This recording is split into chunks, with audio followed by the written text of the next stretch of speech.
Today on In the Woodyard, we have a rescue mission. We've got some Uncle Benjamins that need saving.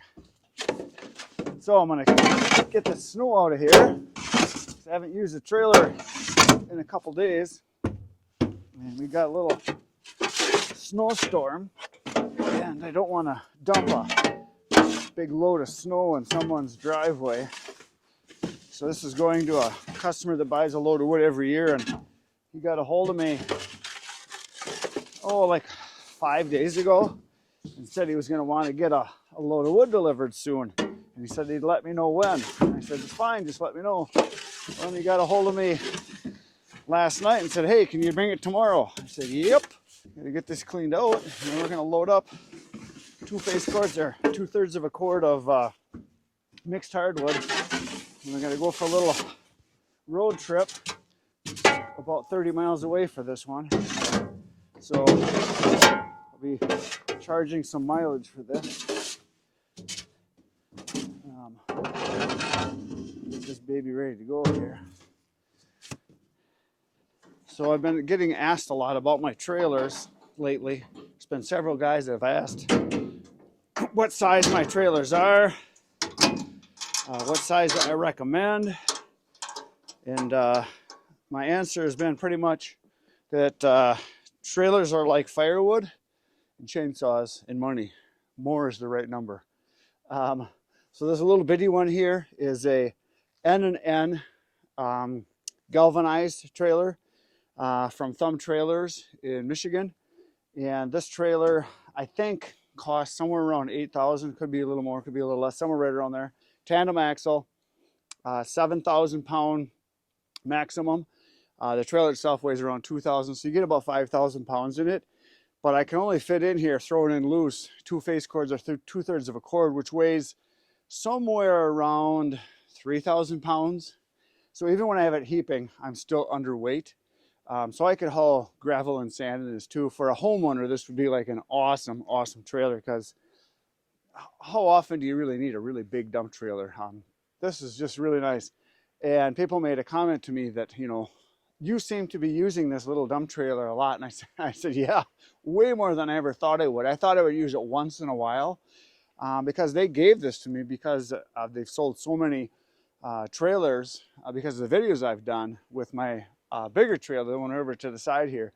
And so I've been using this probably more than I do my big one now, because most of my deliveries are single face cords or 1/3 of a cord or 2/3 of a cord or 2 face cords. And if I heap this up, which is what this one's going to be, it's just perfect. I can fit into garages. It's nice and narrow because it's the same width as my truck. It's a 5 foot by 10 foot. Like I said, 7,000 pounds total, but I got about a 5,000 pound load capacity. My other trailer, the one right next to it here, is the 6 by 12, much bigger. Like you can see how much bigger it is in comparison. In this one, I can fit about 7,000 pounds or 7,500 pounds because it's a 10,000 pound total capacity. The trailer itself is 2,500, 2,400 pounds, 26, somewhere right in there. Sideboards add a little extra weight, but it's 6 foot wide, 12 foot long. And so my capacity on this is over 7,000 that I can fit into it. And I use this a lot. I mean, it's a great trailer. But when I do a single face cord, it's just more than I really need. So I used to use my truck almost all the time to do a single face cord or 1/3 of a cord. But now with the little dump trailer, I can do 1 or 2 and it works out fantastic. Sometimes I use my truck because I'm going into a very narrow spot around between 2 houses into a backyard. Or if I'm going a real long distance, taking the truck is just easier. If I got to go, an hour away, I have to pull the trailer then. So it's no big deal to unload it. I can unload a trailer or a truck full of wood in 5-6 minutes. It doesn't take long at all. But it's nice to have the dump trailer too. So this one, like I said, is the one that I bought originally. This particular trailer, I think, sells for, I'm just going to guess here because it was like 3 years ago, 14,000, something like that. It could be 15. Galvanized, which means it'll never rust. If you have a trailer yourself and you have a steel trailer that's black painted, where they kind of just wave the paint over the top of it and they rust within a couple of years, especially if you live in the rust belt, as they call it here in the Midwest or in Canada, where they put a lot of road salt and a lot of chemicals on the road to keep them from being icy, a galvanized trailer is the way to go. Now, some people think this is an aluminum trailer. It is not an aluminum trailer. I get that a lot, like, oh, nice aluminum trailer. I have one too, I really like it. It's not aluminum. I thought about getting an aluminum trailer, but aluminum trailers were way more money, like 30 to 40% more, number one. Number two, everybody that has one said you have to put something down on the bottom so you don't bang it up because the aluminum is easily dented. And a lot of pounding on it, putting heavy loads into it, can be bad for it because they can't handle the weight and the pounding of dropping logs into it like we do. If you see some of the deliveries that I get from places where I go get wood and they'll drop them in from either tree service or guys that got wood for me, dropping it in over the side like we do when we do tree jobs. The pounding on it is really hard on the aluminum. Apparently, from people that have told me that a lot of the times the metal and the welds can break on aluminum, that it's not as durable as a steel welded trailer. And this galvanized, it's a dipped galvanized, so fantastic. It'll never rust. I know guys that have had trailers like this for 10 years and they look like they're new. I've had this 3 years now and it still looks good, so there's that. So we're gonna chuck some wood in and go do a big dump. It's kind of a warmer day out here, so it's kind of getting slippery and greasy out. Looks like I could have left it where it was. Usually, what's nice about this trailer is it's smaller and lighter. So I'll show you something that you can't do with a really big trailer. So right now my foot is off the ground. Go up a couple inches here, and then I just do one of these. And it's on. You can't do that with a big trailer. Sometimes if I'm too far forward, I kind of put my shoulder into the back of the truck, and there's a little peg down here, and I push on it with my leg, and I can move the trailer just enough to get it on the ball. So you don't have to be exact, even though I got a backup camera. Sometimes you're not exactly right. But yeah, this is a, like I said, it's an N&N trailer, which is made in Canada. And I bought it, or this one came from Thumb Trailers. Really nice guys there. There's two brothers that run the business. Their last name is Bay. So the Bay brothers, and they do a really good job, really nice guys. And if you're looking to get a trailer, they're the guys. It's worth the drive. They had one guy that watches my channel that wanted to get one, couldn't find any galvanized trailer anywhere where he lives. And he drove from Alaska to Michigan, picked up a trailer. Then they went over to Ontario and picked up a Eastonmade wood splitter. So they bought a galvanized trailer and an Eastonmade wood splitter and drove back to Alaska. So pretty cool. I'll show you some pictures of their trip they went, and this was probably almost a year ago now, but he sent me pictures of it and I told him I'd put it on sometime. So today's the day. You get to see the pictures of his trailer and his splitter. So here's the trailer that Peter from Alaska bought, and his wife, I'm assuming. And there it is. They are at Thumb Trailers here. They're hooking it up, and they're going to be driving back. It's 4,300 miles just to get there. There's a couple of the boys from Thumb Trailer. And so they're going to be hooking it up, and they're going to be taking off and heading down the road. They then went to Eastonmade. And there's the world headquarters, Eastonmade. And so they ended up getting a 511, I believe, was the splitter that he got. And he said he did all the research online, watching stuff. And there's his machine. He says the first one he saw in person, because he did everything online as far as looking at them. And they're loading it into the trailer. And then he stopped at his brother's in Washington, I believe, Washington State. And they split some wood. And he said it was a long trip. And I think altogether, it was cheaper for him to do it this way than to ship everything. It was almost 10,000 miles for the whole trip. And here he is crossing the border in Alaska, heading back with his trailer. So that's pretty neat that they did that. Now he's retired. He said he had time to do it, and he got his dream machines. It's pretty cool. Pretty cool. And the Bay brothers have told me they've had guys come from all over the United States to pick up trailers because they can't find them anywhere, and because I made the recommendation that they go check those guys out. So really nice of you guys to patronize. Is that the word? To buy from them, yeah. To buy from the guys that that helped me out on the channel. So very nice of you. All right, let's go throw some wood in.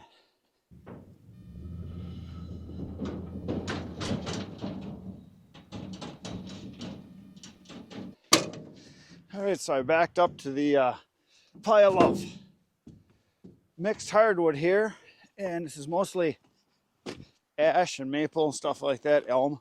So we're gonna tuck in, we're gonna fill this as full as I can get it, and then we're gonna go do a big steamy dump. And you can see there's a little bit of snow on the wood here, which a lot of people are like, oh no, snow. But look, as I throw them in, no snow, no big deal. And as I dig into the pile, oh, here's some beech. Piece of ash. Nice piece of ash. And some elm and some, what the heck is this? Soft maple. More ash. But as I dig into the pile, I just give it a little pull. And sometimes I'll give it a little tap like this. Snow comes right off. And we're supposed to get like an inch of snow today. But then the temperatures are going to gradually get warmer and warmer. Right now it's only about 30 degrees. And I say only, I mean only as in that's not cold. Oh, look at that. Piece of birch. So it's as cold as it's going to be for the next week. And it's supposed to get warmer and warmer each day until the temperatures are in the upper 40s, which is amazing. And I know a lot of you you're seeing this right now, this video. You're seeing this in January, but tomorrow's Christmas. So I'm always about 3 weeks ahead, 4 weeks ahead, something like that with my videos. I try to I make a video every day, or I should say I don't upload. I have one live every day for you to watch, but there's some days that I'll shoot 2, 3, 4 videos. Like yesterday, I shot 3 videos. Today, I'm just going to shoot this one. So I always stay ahead so that I can have a life and continuously have videos for you guys to watch. So I don't make a video, edit it, and then post it that day. So a lot of you always wonder, like, the weather's different here than what you have, and you're not that far from here. But so yeah, my videos are generally at least 2, sometimes as much as 4 weeks out behind, whatever. That's the only way I can do it and have a video for you guys to watch every day, because there's no way I could do a video every day and then release it that day and have a life. Oh, look at that. You don't see that very often. There's a piece of walnut. So a lot of you were asking me too, how I know what kind of wood I have. I missed that one. And it's because as I throw wood, I'm identifying it. Here's a piece of ash. This one right here is a piece of locust without the T. So I'm always just looking to see what kind of wood I'm throwing in.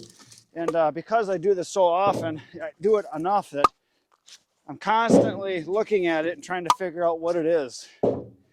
And as the wood ages and gets older, weathered, seasoned, whatever you want to call it, it starts to change the way it looks. You know, it can look more gray. It can look older, because it is older. All right, I'm going to quit blabbing and just keep chucking now. So I'm chucking wood a little faster here, and I've been taking pieces out that I'm going to show you for identification. And the reason I'm going to do a voiceover is my mic didn't work when I recorded this, but it's pretty neat, so I'm going to go over this. These are all different kinds of wood that I pulled out from this pile. And we're going to start down there, and that's a piece of red oak right there.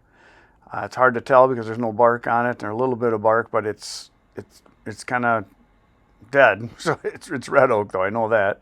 So there's a piece of red oak. That's a piece of hickory right there. I can tell by the bark, and you can see the inside. So that's a piece of hickory. It's harder to do when I'm looking at the screen versus in person. Piece of birch, or white birch, or paper birch. That's what that is. The next one is locust. That's a piece of locust. I can tell by the yellowish on the inside. It's got smooth. So that's a piece of limb wood. That's kind of what it looks like, the yellow on the inside. And that is also a piece of locust, limb wood. And then the next one, that's a piece of maple, soft maple, or red maple. Next one is also a piece of maple, but it's got spalting. You can see those black lines. So that is also a piece of maple. The next one I can see is, there's another piece of maple. That's limb wood there, so you can see what it looks like. It's kind of that darker, smooth gray. Definitely maple though, soft maple. That's what the limb wood looks like, and then it gets rougher. That's a piece of elm right there. I can tell by the stringiness in the bark. That is elm. The next one I can see is a piece of poplar or aspen, which I have very little of in there. There's like a couple chunks. Fast burning wood, but it burns. So yeah, aspen or poplar, whatever you want to call it. The next one is basswood. I can tell by the bark, and the inside is kind of stringy. A lighter wood burns pretty fast, but that's what that is. Next one I can see coming up is a piece of walnut. You can see by the darkness on the inside and the light on the outside, and the bark, definitely walnut, which I get very little of. We don't have much of it around here. I mean, there's some, but generally people don't cut it down. The next one is ash. That's from a younger piece of limb wood. See how it's kind of that maroon color, and that's also limb wood from ash, but you can see how it's got the scaling. So that is the same wood, which is really weird. Same size wood, but totally different looking bark, but it's definitely ash. So quite different. And I think the next one is ash, and you can see the inside of the grain of it, that's ash. And if you look, you can see where the emerald ash borer had tunneled all through underneath the bark and the cambium layer there. So those are all ash. And I'll pull out a piece, another ash here. Right there is a piece of more mature ash, so you can see what that bark looks like. So all four of those are ash. And then this next one I think is crimson maple, which we don't get very much of. It's more of an ornamental tree. Looked like maple on the inside. I was almost positive that's what it was from looking at the grain structure. And it had smoother bark, which is what crimson maple has around here. I think it's a tree that comes from Europe, and it's called crimson maple. Real dark maroon colored leaves, but I'm almost positive that's what that is. Probably from someone's yard. It was a tree that was probably cut down, tree service wood, as I see very little of it. But I could be wrong. If somebody wants to tell me it's something else, I'm willing to listen, because I'd like to know to be sure, but I think that's what it is. I was talking all about it here, like I'm pretty sure it is, because it's drier and it's more of a medium gray kind of a color, or darker gray, and the bark was loose just like elm is. It came off real easily like hard maple and soft maple. And it is, crimson maple is more of a hardwood. Not hardwood, it's like hard maple. It's not like soft maple. So I think that's what that was. So anyway, there you go. There is your wood lesson for the day. We're going to go make a delivery now. I'm going to put the tarp on and go down the road. Going to go down the interstate, so I'm going to put on the tarp. I don't want to lose anything, kill anybody.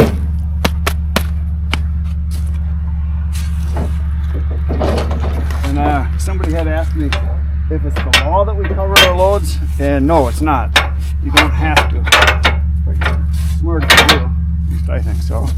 If you go to certain places like landfills and dumps, recycling centers, you have to have a tarp on because they don't want the stuff blowing out, so they try to get everybody to put a tarp on. Well, there we go. I'm going to check around the other side, make sure there's nothing that's sitting out where it's going to bounce out.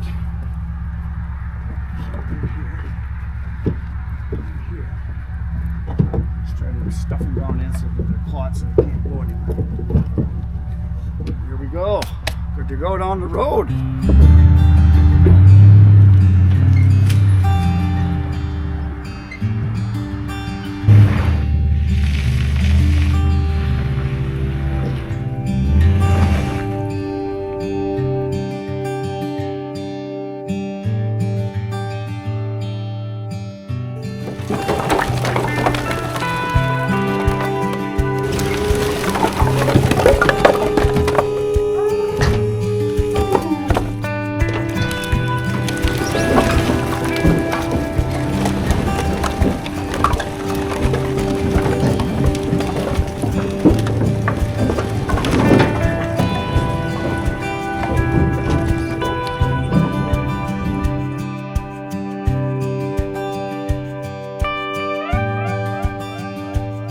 I have once again returned to the wood yard, and on my way back, I got another text from another customer that buys wood from me and said, "Hey, can you bring me some wood soon?" I said, "How about now?" He said, "That would be awesome." So I'm gonna load up a face cord, third of a cord, a Ricka row into the trailer. We're gonna go make another delivery. There she is, loaded. The wood is in. It's snowing. I'm getting wet. I'm wet on the inside and the outside. Because when you load wood, you generally get warm, and it's not cold out today. It's like 30 degrees, so kind of a real heavy, wet, sticky, slippery, slimy, nasty snow. We're only supposed to get an inch or two, but it'll be gone within about probably 4 days. It's supposed to get into the 40s, so it won't last long. And a lot of you have asked about, the wood being snowed on. Doesn't matter. It'll still burn. And I pound it off as I throw it in. It'll get dumped, it'll get put in people's garage, the snow melts off, dries up within a day, and it's good to go. Same as rain. If it gets rained on, the wood is dry on the inside, which is what really matters. A little bit on the outside, dries right off, just like your sidewalk in your driveway. After it rains, when it stops, the wind blows a little, sun comes out, it dries up, evaporates. Same as the wood. Let's go make a dump.